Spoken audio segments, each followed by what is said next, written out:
Hello and welcome to 2-Minute MRCP. Today we'll simplify nausea and vomiting in palliative care for your MRCP exam. Nausea and vomiting in palliative care is often multifactorial, but it's important to identify the most prominent cause because this guides the choice of anti-emetic therapy. The most common syndromes are gastric stasis and chemical disturbance. There are 6 broad nausea and vomiting syndromes. First, reduced gastric motility. This is often opioid-related and involves serotonin 5-HT4 and dopamine D2 receptors.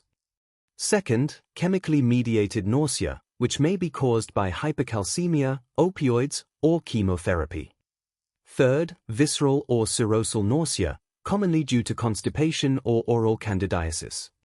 Fourth, raised intracranial pressure, usually in patients with cerebral metastases. Fifth, vestibular nausea, caused by activation of acetylcholine and histamine H1 receptors.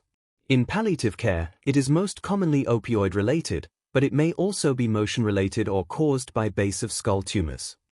Finally, cortical nausea, which may result from anxiety, pain, fear, or anticipatory nausea, and is related to GABA and histamine H1 receptors in the cerebral cortex. Pharmacological therapy is usually the first-line treatment for nausea and vomiting in palliative care. There are 2 approaches to choosing an anti-emetic. The first is the empirical approach, where treatment is based on physician preference. A dopamine antagonist such as metoclopramide is commonly used first-line.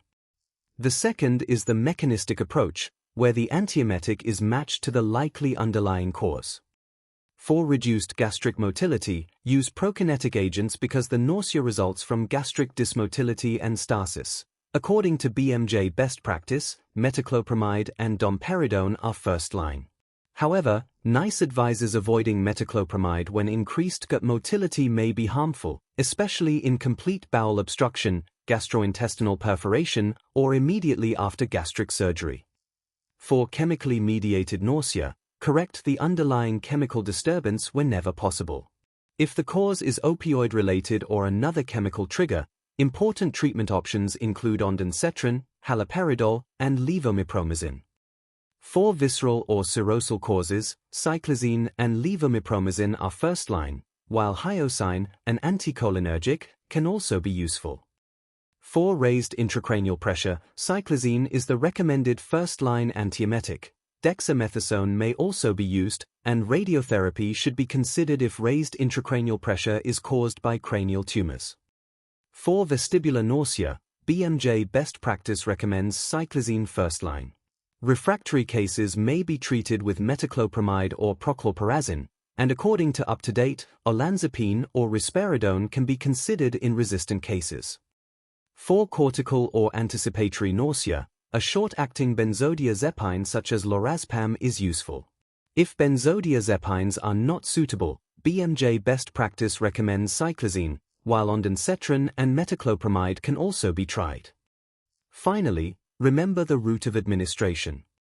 Oral antiemetics are preferred whenever possible. However, if the patient is actively vomiting, has malabsorption, or severe gastric stasis, oral treatment may not be effective. In these situations, the parenteral route is preferred, and the intravenous route can be used if IV access is already established. That's everything you need to know about palliative care prescribing for nausea and vomiting for your MRCP exam. Thanks for watching 2-Minute MRCP. If you found this helpful, don't forget to like, share, and subscribe to 2-Minute MRCP for more quick revision videos.